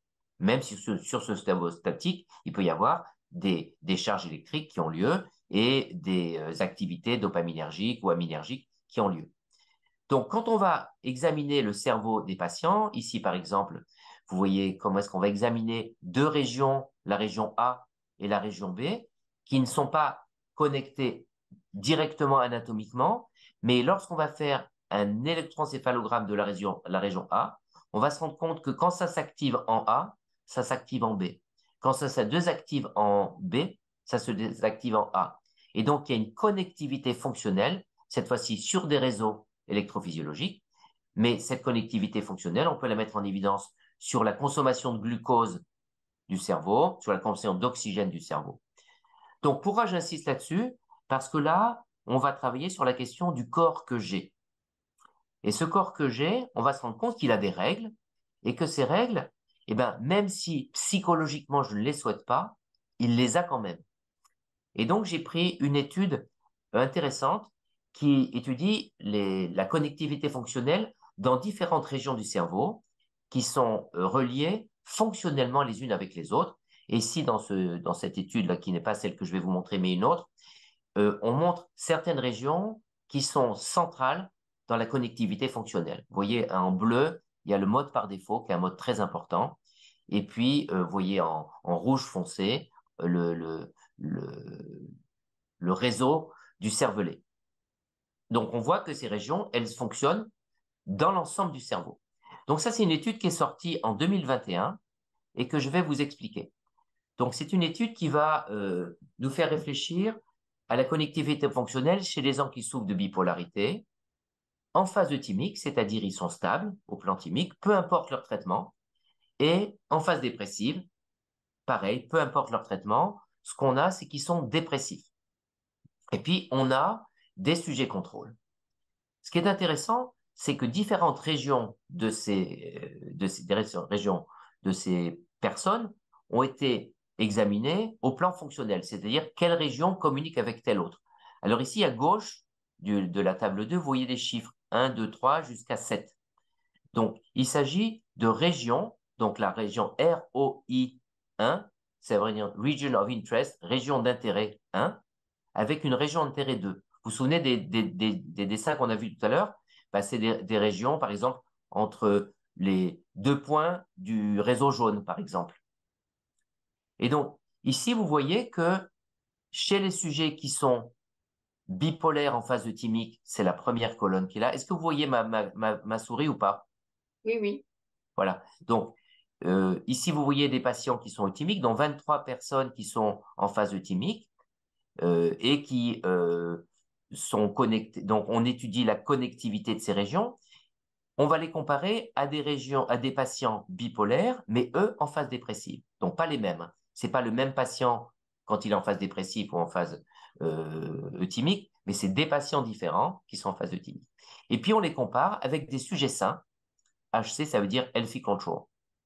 Donc, ce que vous voyez, c'est que certaines régions vont être, alors on voit plus dans ce schéma-là, certaines régions vont être, par exemple, ici en jaune, les patients euthymiques. Les patients euthymiques, ils vont avoir une connectivité qui va être différente, sans doute protectrice, entre des sujets malades déprimés et des sujets sains. Dans d'autres cas, dans d'autres régions, on va trouver la même chose, mais que ici, vous voyez que ces sujets, alors oui, c'est ça. Donc, les sujets ici euthymiques sont différents aussi bien des sujets bipolaires en phase dépressive que des sujets sains. Idem pour cette connectivité-là qui correspond à cette région-là, hein, cette région qu'on voit là. Et puis, on va avoir d'autres régions où il va y avoir effectivement cette même connectivité, où le sujet déprimé, eh ben, le sujet en phase euthymique, il a un facteur qui sans doute le maintient en phase euthymique, tout à fait intéressant par rapport au sujet contrôle, vous voyez. Donc, être euthymique, ben, c'est pas forcément être pareil que quand on est contrôle, c'est avoir développé des compétences pour être euthymique. On va voir dans certains cas, ici, d'autres régions cérébrales où on voit que les sujets déprimés sont à la fois différents des sujets bipolaires en phase de stabilisation que des sujets contrôle. Donc en fait, on a plusieurs configurations qui sont intéressantes et qui nous montrent que même quand on va bien, on ne va pas bien de la même manière qu'un sujet sain. Ça ne veut pas dire qu'on ne va pas aussi bien. Ça veut dire qu'on a un équilibre différent. Et ça nous amène à une question très importante qui est la question de la métastabilité. Comment est-ce qu'on se maintient en équilibre quand on est tenu à gérer une situation. Et c'est là où on comprend très bien l'intérêt des médicaments, parce que le médicament va permettre à ce sujet-là, enfin, aux personnes-là, dans ces régions, d'avoir une capacité de maintenir un état euthymique, fonctionnel, normal, grâce à des propriétés différentes, sans doute favorisées par les traitements. Et donc, on va avoir ici l'évidence que, dans le fond, entre un sujet sain et un sujet déprimé, certaines régions sont similaires, alors que entre un sujet sain et un sujet en phase euthymique, certaines régions sont très différentes. Et ça, je pense que pour nous, c'est très, très important à comprendre que l'équilibre qu'on obtient, c'est pas un retour à l'équilibre normal, c'est un retour au fonctionnement normal. Et c'est là où le médicament est très utile. Donc voilà, c'est une autre manière de montrer les connexions dans les différents réseaux. Et ce que montre cette étude, c'est que le cerveau ne fonctionne pas identiquement chez les patients bipolaires en phase dépressive, mais aussi euthymique. C'est ce que je vous disais à l'instant. Chez les bipolaires déprimés, la connectivité est plus importante que chez les bipolaires euthymiques. Donc, on prend deux sujets bipolaires et on les compare entre eux. Donc, il y a des régions qui sont différentes. Il y a des régions qui sont différentes aussi chez les sujets euthymiques par rapport au sujet contrôle. Souvenez-vous, c'est ce qu'on a vu là. Ici, c'est le sujet euthymique par rapport au sujet contrôle. Et puis, on a aussi des différences entre les patients bipolaires en phase euthymique et les sujets contrôle. Donc, on voit que les... Excusez-moi, j'ai mis la même chose dans les deux fois. Donc, on est dans des états où on doit comprendre que le corps a des propriétés d'ajustement qui ne sont pas ceux de l'esprit. Et je pense qu'il y a une grande noblesse, dans le fond, à penser que notre corps a ses lois qu'il faut respecter pour nous permettre d'avoir les nôtres aussi. Et je pense que c'est ça l'idée de degré de liberté auquel je tiens beaucoup. C'est que pour moi, si vous voulez, la santé, c'est un état de degré de liberté très important, avec beaucoup de connexions dans un sens ou dans un autre. Et donc, si un fait défaut, il y a toujours un supplétif. Quand on tombe malade, on a peu de degrés de liberté et on a beaucoup de contraintes. Même si j'ai une bonne nouvelle parce que je suis déprimé, j'arrive pas à me soigner. Même si je gagne au loto, j'arrive pas à trouver que la vie est positive. Quand je vais mieux, je trouve un nouvel équilibre avec une connectivité qui n'est pas identique à celle-là, mais qui est fonctionnellement aussi efficace.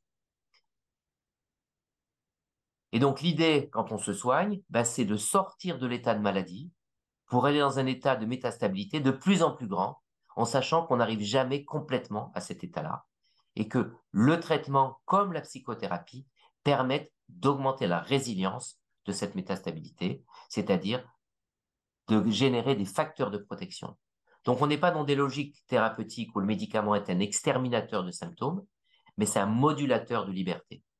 Et effectivement, quand on pense la question du corps et de l'esprit, et qu'on pense que le corps a des lois qu'il faut respecter, et on l'a bien vu tout à l'heure, les lois, c'est pas les mêmes.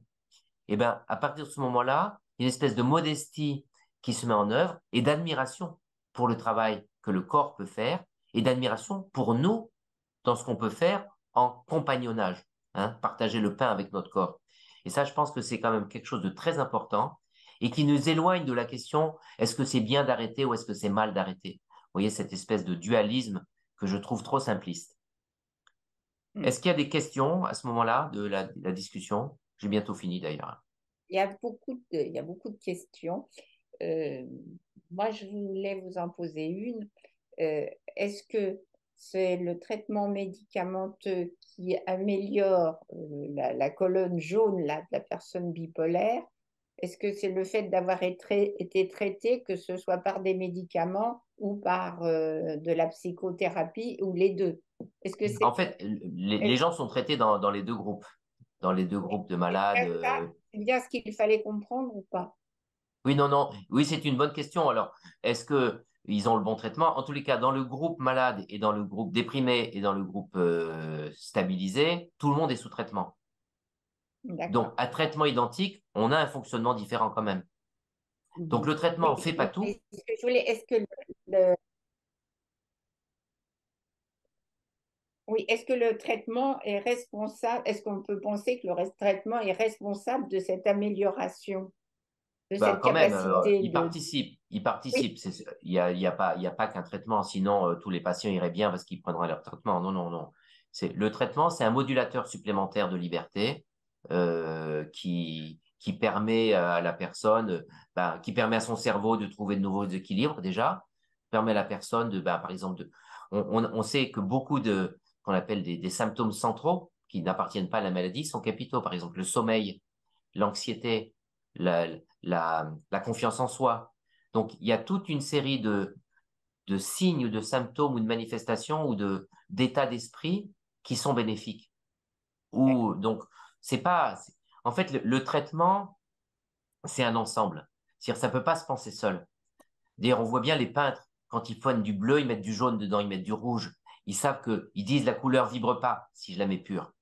Et l'idée, c'est que justement, un traitement, bah, c'est une alchimie entre des éléments, je dirais, nature physiologique, le sommeil, l'appétit, les rythmes, qui sont très, très, très importants, voire des gens. Il y a des éléments biologiques qui sont importants, il y a des éléments de rythme de vie, d'intentionnalité de vie. On voit que quand les gens travaillent, qu'ils sont entourés, mais ils rechutent moins quand même que s'ils travaillent pas et qu'ils sont pas entourés. Donc, il y a un élément environnemental, il y a un événement éducatif. Il y a des gens qui ont été tellement traumatisés que quelque part, il y a une perte de confiance aussi dans la possibilité d'aller bien. Il y a des gens qui n'ont jamais connu le fait d'aller bien parce que dans la famille, personne n'allait bien. Donc du coup, ne pas aller mal, c'est pas pareil que d'aller bien. Donc il y a toute une série de choses qui sont à prendre en compte et le médicament fait partie de cette alchimie, mais il la résume pas du tout. Merci. Alors, j'ai une question, et juste avant, il y a quelques personnes qui ont posé la question, on est en replay pour les personnes, c'était assez dense, le schéma du cerveau et tout ça, on est en replay sur la chaîne YouTube Argos 2001, donc vous pourrez revoir la vidéo, il n'y a pas de problème. Alors, j'ai une question de Paola qui demande, pouvons-nous réparer les neurotransmetteurs défaillants qui envoient les mauvaises infos au cerveau? Alors, ça se passe pas exactement comme ça. En fait, les neurotransmetteurs communiquent les uns avec les autres. Parfois, dans certaines régions, il y en a trop. Parfois, dans certaines régions, il n'y en a pas assez. Parfois, c'est pas le problème du neurotransmetteur, c'est le problème du récepteur. Parfois, c'est pas le problème du neurotransmetteur, c'est pas le problème du récepteur, c'est le problème de la libération. Parfois, c'est ni l'un ni l'autre, c'est d'autres modulateurs qui sont impliqués. Donc, en fait, on n'est pas tellement dans la réparation, on est plutôt dans le rééquilibrage. C'est un peu comme une roue de vélo qui est pas droite. Il faut mettre des petites rustines à droite, à gauche, parce on va pas pouvoir toucher à l'axe. Donc, on va rééquilibrer pour que ça tourne. Et donc, toutes les tentatives qui sont purement pharmacologiques sur une seule cible, c'est un peu difficile. On sait on voit bien, c'est la question des oscillateurs. Et dans la bipolarité, il y a énormément de troubles des oscillateurs. Merci. Sandine, Donc, j'en ai une autre autrement. Oui, vas-y. bah vas-y, Émilie. Oui. Alors, il y a Christine qui demande pourquoi beaucoup de bipolaires continuent à avoir des phases hautes et basses et ne se stabilisent pas alors qu'elles sont sous traitement. Ouais. C'est un mystère. C'est un mystère parce que d'abord, il y a sûrement plusieurs formes de troubles bipolaires avec plusieurs causes. En fait, il y a un peu dans ce que les physiciens appellent des bassins d'attraction. C'est-à-dire quand le cerveau va mal, quelle que soit la manière dont il va mal, à la fin, il ruisselle vers un tableau final qu'on appelle maladie. Mais en fait, on ne prend pas forcément la même pente de la cuvette pour arriver à la fin. Et donc, dans certains cas, la pente, admettons à droite, c'est une pente plutôt liée au glutamate, à la dopamine, au neurodéveloppement. À gauche, c'est plutôt une pente qui est liée à l'immunité, à l'inflammation. Et donc, à la fin, on arrive au même chemin, à la même manifestation clinique, mais la raison pour laquelle on y arrive n'est pas la même. En fait, c'est un peu comme si notre cerveau, il avait euh, des états quand il va mal, il prend certains états. Ben, la manie, la dépression, c'est un état du cerveau qui va mal, parmi d'autres. Et donc, c'est pour ça qu'on retrouve dans toutes les latitudes les mêmes sémiologies. Mais la raison pour laquelle on est malade n'est pas la même. Et du coup, dans certains cas, quand le traitement correspond à la raison pour laquelle on est malade, par exemple, quand le lithium marche, on commence à comprendre un peu pourquoi, ce qui se passe au niveau des membranes, au niveau des neurotrophines, etc. Donc là, ben, la raison pour laquelle on a glissé au fond de la manie ou de la dépression, eh ben, on sait la soigner. Mais une personne qui a un tableau dépressif, mais qui a ruisselé d'un autre côté, le même médicament ne marchera pas. Donc, en fait, on est face à des maladies hétérogènes. Euh, c'est comme si on disait, je vais soigner une 39-8. Tous les gens qui ont 39 n'ont pas la même maladie. Donc, c'est un peu pareil. Quand soigne un trouble bipolaire, est-ce qu'il y a de l'anxiété? Est-ce qu'il n'y a pas d'anxiété? Est-ce que c'est associé à une capacité à être insomniaque ou associé à une capacité de persécution? Donc, en fait, il y a tellement de paramètres possibles que ce qu'on peut dire, c'est quand même qu'il y a une caractéristique du trouble bipolaire, c'est l'instabilité. c'est la stabilité. Et du coup, la rechute est extrêmement fréquente parce qu'un système instable, si on le fossilise trop, les gens vivent plus. Mais si on le lâche trop, il risque de s'emballer. D'où l'importance des rythmes de vie. Hein, vraiment, tous les gens qui s'occupent de bipolaire le savent. Le rythme de vie, dormir, manger, marcher, rencontrer des gens, euh, voir la lumière, faire des choses avec son corps, c'est un synchronisateur cérébral extrêmement puissant. Et je crois qu'il n'y a aucun médicament qui peut être plus puissant que de rencontrer quelqu'un, de marcher, de mettre son regard au soleil, de dormir ce qu'il faut. Ça, évidemment, c'est le traitement central, en fait, en vrai. Merci. Il y a Véronique qui nous dit la plus grande partie de ces connexions cérébrales ont une base génétique. Peut-on y échapper? Ah, bah oui, quand même, parce c'est une génétique liée à l'environnement. C'est une génétique, en fait, dans laquelle le cerveau, il a une génétique un peu spéciale, puisqu'il est une génétique assez implacable. Parce que si le cerveau est pas bien développé, l'embryon meurt. Mais en même temps, c'est une génétique très souple, parce que le cerveau a pour fonction de s'adapter. Donc, le cerveau a plusieurs stratégies génétiques qui servent à s'assurer qu'une grande quantité de neurones sont très, très, très, très précisément connectés les uns avec les autres, parce qu'il y a une spécialisation des régions cérébrales qui est très sophistiquée. Et à 1 millimètre près, on n'a pas les mêmes réseaux, et donc c'est très précis. Et en même temps, on sait très bien que le cerveau a développé beaucoup de stratégies pour avoir une génétique liée à l'environnement, pour avoir des moments dans son développement qui sont juste l'année après la naissance et au moment de l'adolescence, où il y a un remaniement synaptique majeur qui va s'adapter aux nouveaux besoins du nouveau-né et aux nouveaux besoins de l'adolescent. Donc, le cerveau, il a développé des règles à la fois draconiennes et en même temps très souples. Et non, on n'est pas condamné du tout, et on voit bien d'ailleurs chez les jumeaux monozygotes, c'est pas parce qu'un est malade que l'autre est malade. Donc, si c'était tout déterminé, tout le monde aurait exactement la même chose. Merci. Alors, il y a Thibaut qui demande, donc, bonsoir, docteur Nus.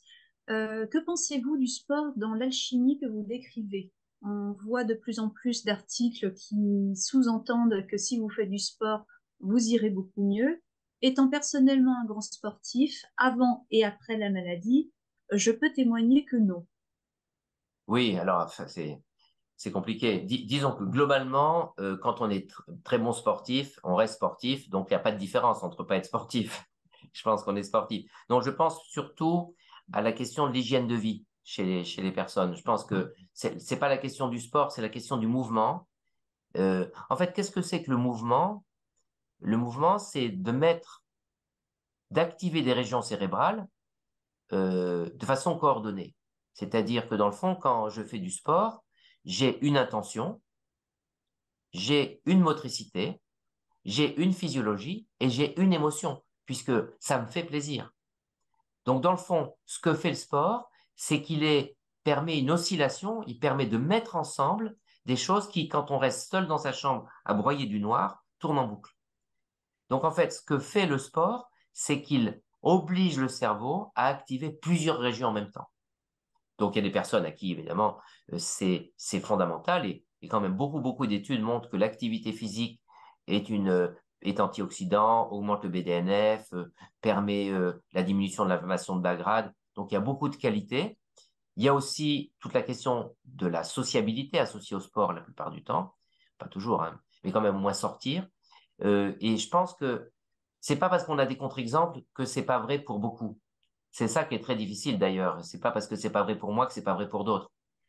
Et donc je pense que l'activité physique c'est important. Le sport intrinsèquement, on n'a pas pu montrer que le sport de haut niveau ou le sport intensif est meilleur que l'activité de la marche. Ça je suis d'accord. Mais faire du sport, c'est déjà quand même avoir une habitude de la résilience, une habitude de se confronter à soi-même. Donc je trouve que quand même, malgré tout, soigner un sportif, c'est quand même un peu plus facile que soigner quelqu'un qui s'est jamais occupé de son corps. Parce que là, le médicament, ça a quand même beaucoup à voir avec le corps. Donc ça me semble capital. Dans certains cas, le sport, hein, je l'ai vu tout à l'heure avec une patiente que j'ai vue qui avait une rectocolite hémorragique, qui était sportive de haut niveau, elle était handballeuse.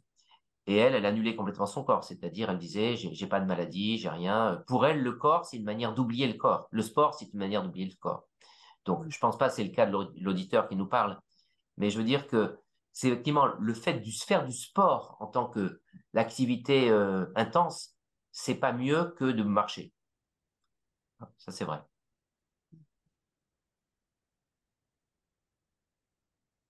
Tu as des questions, Tandine? Oui, j'en ai une. En fait, elle recoupe plusieurs questions. Bonjour, c'est un spectateur anonyme qui nous laisse la question. J'ai vécu un enfer insupportable à cause de l'obésité engendrée par le Zyprexa. J'ai maigri grâce à un bypass, mais je suis éprouvée par cette opération bariatrique. Je veux des fois jeter tous mes médicaments car j'ai l'impression que les psys se fichent des effets secondaires des médicaments psychiatriques et la souffrance que cela résulte. Que dois-je faire pour me motiver à continuer les médicaments? De plus, mon entourage pense que cela a juste détruit ma vie, m'a rendu bête et attardée mentale, alors que j'ai plus de 120 de QI. Mhm. Oui, il y a il y a C'est plusieurs beaucoup de points dans cette choses. Oui. question. Mm. C'est une question très, très fine, hein. Ben, merci déjà de poser la question, d'être cash comme ça. C'est toujours bien de parler du réel et d'être franc. Donc, effectivement, les médicaments psychotropes et le Zyprexa notamment peut faire prendre un poids très, très, très important, un poids extrêmement difficile à perdre.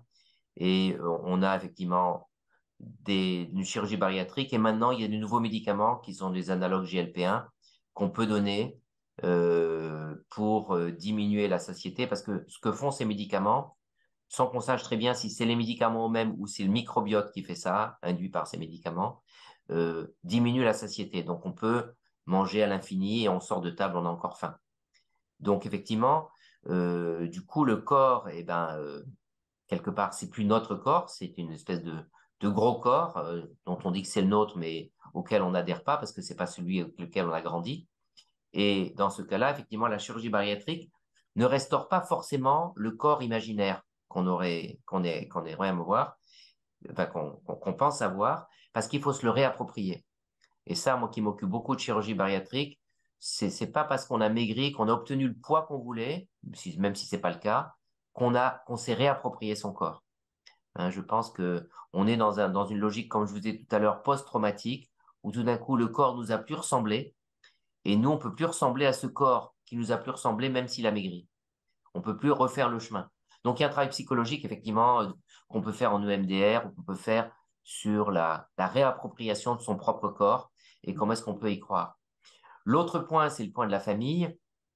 Souvent, la famille se sentant impuissante par le fait de ne pas pouvoir aider un proche, même un proche qu'on aime beaucoup, parce que les maladies, ben, on a beau aimer désespérément quelqu'un qui a un cancer, ça guérit pas le cancer. Ben, c'est pareil.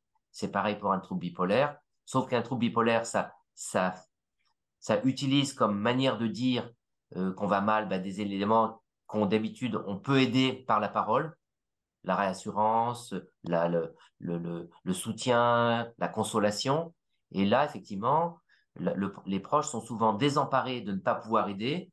Et du coup, ils en viennent à dire que c'est à cause des médicaments. Non, c'est à cause de personne. C'est ni à cause des médicaments, ni à cause de personne. Et je pense que de se dire qu'on est impuissant, ça ne veut pas dire qu'on peut rien faire. Ça veut dire déjà, on peut encourager une démarche, on peut discuter. Et avec le groupe de famille que j'anime, on travaille beaucoup sur cette question. Qu'est-ce qu'on peut faire quand on peut plus rien faire, au sens où on peut pas forcer notre enfant à prendre un traitement, qu'on peut pas forcer un proche à maigrir, quand on peut pas forcer quelqu'un à arrêter de prendre de la drogue. Comment est-ce qu'on l'aide alors que techniquement, on croit qu'on peut rien faire? Eh ben, on peut être présent et une présence qui est soutenante. Tandis que là, c'est très compliqué parce que ça vous met dans un conflit de loyauté. Ça met d'un côté le risque de rechute, ou c'est vous qui allez trinquer, même si à ce moment-là, vous faites plaisir à vos proches, vous dites j'arrête le traitement. Mais d'un autre côté, si on arrête le traitement et qu'on rechute, comment est-ce qu'on fait? C'est pas les autres qui vont tomber malades. Donc on est dans un système où dans le fond, il y a une injonction qu'on appelle paradoxale, c'est-à-dire que les autres vous demandent quelque chose, mais c'est pas eux qui assument le fait de cette chose.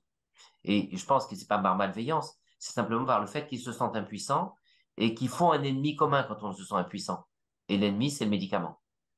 Donc, je pense que, ben non, en fait, l'idée, c'est qu'il y a des fois, on peut pas aider les gens techniquement immédiatement, mais on peut les aider en les écoutant, en les acceptant, en comprenant. Et ça, c'est énorme.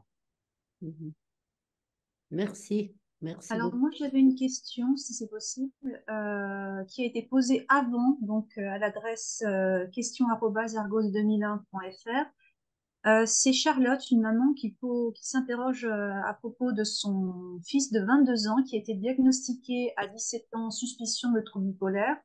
Il a été mis sous Dépakote à haute dose et arrêté de lui-même à 2 reprises. Il a arrêté son traitement à 2 reprises, ce qui a conduit à 2 hospitalisations.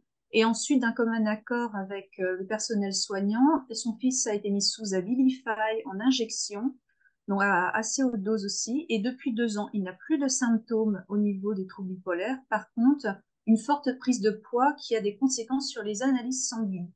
Donc, son fils se sent bien, il accepte le traitement, mais n'a aucune visibilité sur une éventuelle baisse de la dose et comment réduire un traitement injectable.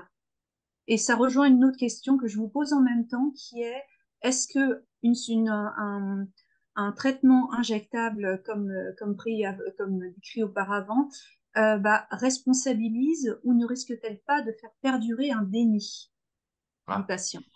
Non. C'est lourd. Alors, tout ça, c'est subtil, hein, c'est que des cas d'espèce. L'idée par rapport à ce jeune de 22 ans là qui est sous Abilify maintenant, je pense qu'il faut qu'il parle avec son thérapeute de qu'est-ce qu'il a compris de l'arrêt, du Dépakote et de la rechute, et qu'est-ce qu'il comprend maintenant de ne pas rechuter, et qu'est-ce que ça a changé pour lui dans sa vie, de pouvoir avoir des projets, etc. Mais comment une injection peut-être un dosage trop élevé pour s'assurer qu'il ne rechute pas, dans le fond, est contre-productif par rapport à la liberté qu'il acquiert, puisqu'il l'acquiert à un prix trop élevé. Donc, je pense qu'il faut vraiment dialectiser la question et en disant, ben oui, effectivement, j'étais pas mûr à l'époque de comprendre que j'avais besoin d'un traitement, mais maintenant je suis mûr de comprendre que j'ai peut-être besoin de moins de traitement.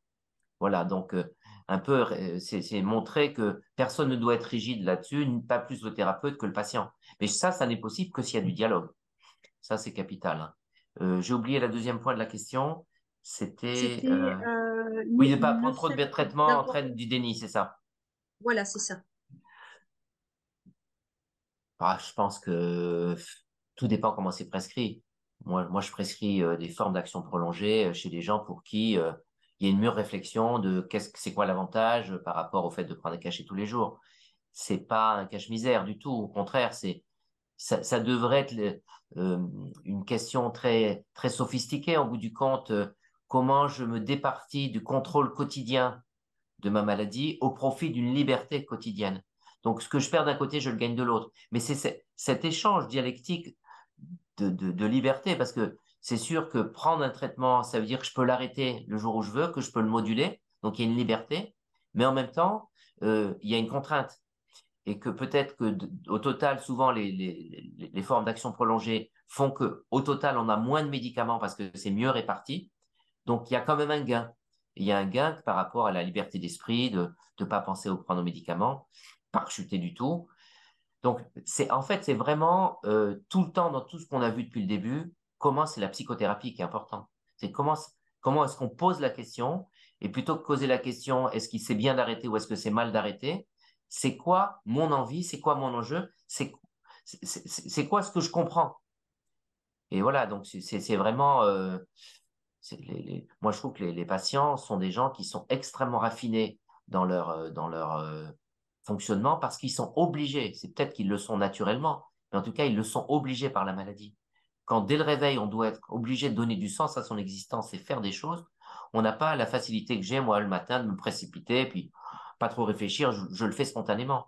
Si j'étais tenu à le faire plus consciemment, eh ben effectivement ça donnerait une profondeur différente. Donc, je pense que le patient est toujours un acteur réel de la discussion, mais pas rentrer dans des grands cases télévisuels pour ou contre. Voilà, c'est complètement débile, ça. Merci. J'ai une question sur est-ce que la reprise d'un traitement après un arrêt de quelques années peut être efficace? Oui, oui, oui. Oui. Ça dépend desquels. Souvent, on dit que le lithium, c'est un peu moins efficace la deuxième fois si ça a été efficace la première fois. Mais il y a plein de contre-exemples. J'ai eu une patiente récemment qui a repris son lithium, elle va très bien. Mm. Non, je pense que voilà, En fait, de toute façon, même un patient qui n'a pas arrêté son traitement doit évoluer. La maladie évolue, les enjeux de la vie changent, le travail psychologique évolue. Donc, un traitement, c'est pas un truc qui est fixe pour toujours. Qui ait besoin d'un traitement en permanence, c'est presque toujours le cas, mais pas du tout forcément le même tout le temps. D'accord. Mm. Il y a encore en fait beaucoup de questions, mais Énormément. ça va nous être difficile de vous les poser parce qu'on sera encore à 9 heures du soir. Oui, Euh, puis je suis attendu pour, pour une oui, autre réunion. euh, Mm. non, c'est pas. Peut-être, je ne sais pas. Je Bah, sais pas. choisissez une peut-être, oui. Émilie, il y en a une? Alors, je cherche. J'en ai une longue, mais peut-être on va vous la dire parce que Allez, ça peut peut-être faire plaisir à Séverine. Bon, vas-y, Eliane. bonjour, je prends, c'est la dernière. Je prends un traitement et les effets secondaires me font peur. J'ai peur de développer une maladie liée à ce traitement, voire des problèmes cardiaques, etc., voire de mourir trop jeune à cause de ça. Du coup, j'espère toujours qu'un jour, j'arrêterai le traitement et que je réussirai à vivre avec mes émotions fortes et les phases de dépression. Je ne suis pas diagnostiquée bipolaire, mais anxio-dépressive. Grâce à la conscience de mon état et d'utilisation d'outils pour me reconnecter au présent. Je n'ai pas compris. Ma question, les médicaments ne peuvent-ils pas nous faire développer des maladies physiques? Oui, Les la effets réponse. secondaires ne risquent-ils pas de nous faire mourir trop tôt? Avec une analyse et des outils pour gérer le stress ou conscientiser notre fonctionnement, ne peut-on s'en sortir? Voilà, c'est une Oui, bonne oui, question. non, mais c'est exact. En fait, ça dépend des pathologies, hein. Il y a certains troubles anxieux qui sont mieux soignés par la psychologie que par les médicaments, en tous les cas aussi bien, et en tous les cas complémentaires. Il y a des médicaments qui ont induisent des effets secondaires, un syndrome métabolique, une prise de poids, une mortalité plus grande. Après, la question, c'est toujours le rapport bénéfice-risque, hein. C'est sûr qu'une maladie qui vous fait souffrir, qui crée un suicide social, par exemple, quand on rechute, parce que beaucoup de bipolaires sont des gens brillants et qui, à l'occasion d'une rechute, sont en rupture sociale de leur travail, de leur couple, avec leurs enfants, financièrement. Donc, il y a parfois des suicides sociaux, même s'il n'y a pas d'intention suicidaire, il y a une suicidalité de l'identité sociale. Donc, il y a des enjeux. On est face à des maladies graves. Et je pense qu'on ne mesure pas assez que les maladies mentales sont comme les autres, elles sont mortelles. Et que du coup, face à un médicament contre un cancer, on va pas tout le temps se poser la question, oui, mais si je perds mes cheveux, etc. Ça dépend aussi de ce qu'on soigne. Donc, je pense il y a la conscience que la pensée, le cerveau, le cerveau, c'est un organe comme un autre, en fait, qui a le droit de tomber malade. Et lui, ce qui fait, le cerveau, c'est penser, s'émouvoir, agir, interagir. Et donc, voilà, c'est ça qui tombe malade. Et je pense qu'il faut aussi respecter son cerveau en disant, mais écoute, mon grand, t'es malade, je vais t'aider. Euh, Bien sûr, les médicaments peuvent être délétères, il ne s'agit pas de dire le contraire, c'est évident, mais la maladie est très dangereuse, hein. Je Disons voulais on a moins de scrupules pour un cancer d'avoir des médicaments qui ont des effets secondaires extrêmement graves que pour les maladies mentales qu'on considère comme des maladies psychologiques un peu superficielles. Non, c'est pas vrai, c'est des maladies profondes, invalidantes, douloureuses, qui touchent au sens même de l'existence. je voulais Donc voilà, je pense qu'il faut quand même faire attention. Je voulais, pour la dernière question, en fait, c'est un monsieur une personne qui nous l'a posée tout au début. Est-ce qu'on peut guérir de la bipolarité? Je voulais vous la poser absolument. En tout cas, on peut dire, tout à l'heure, j'ai répondu un peu à cette question, qu'il y a un certain nombre de personnes qui présentent des manifestations qui évoquent très fortement un trouble bipolaire et qui ne vont très peu ou pas rechuter dans l'avenir. Et ces personnes, on peut dire qu'elles sont guéries. Oui, ça c'est vrai. C'est vrai, mais c'est pas majoritaire. Euh, Quand on regarde la schizophrénie, les gens qui font des épisodes schizophréniques et qui guérissent, c'est peut-être un peu plus fréquent que le bipolaire. Il faut éliminer aussi les gens qui font des épisodes thymiques sous-toxiques. Parce qu'il y a des gens qui, effectivement, prennent des drogues et peuvent faire des épisodes qui peuvent peu ou pas rechuter. Donc là, c'est comme je vous le disais tout à l'heure, c'est extrêmement hétérogène et que on manque de biomarqueurs pour dire, voilà, j'ai une bipolarité de tel type et ce type-là, ben, je sais à peu près à quoi m'en tenir. Pour nous, tous les gens qui ont 39, ils ont la même maladie. Ben non, c'est pas vrai, on le sait très bien. D'accord. D'accord. Bah, écoutez, monsieur, merci. Merci beaucoup. On pourrait être encore là à 22 heures. Il y a beaucoup, Merci. beaucoup de questions, vraiment. Ben, Oui. tant mieux, ça me fait plaisir. Merci pour cet exposé. De toute façon, tout le monde pourra le retrouver sur la chaîne YouTube. Et monsieur, bah, nous espérons vous revoir sur notre chaîne bientôt. Voilà. Ben, Bonne merci soirée. infiniment, oui, avec grand plaisir. Merci. Merci Au d'organiser ce type de réunions qui sont très utiles. Merci revoir. beaucoup. Merci Au revoir. beaucoup. Au Au revoir, revoir. Philippe. Bon, merci. Au revoir. Au revoir, Dominique.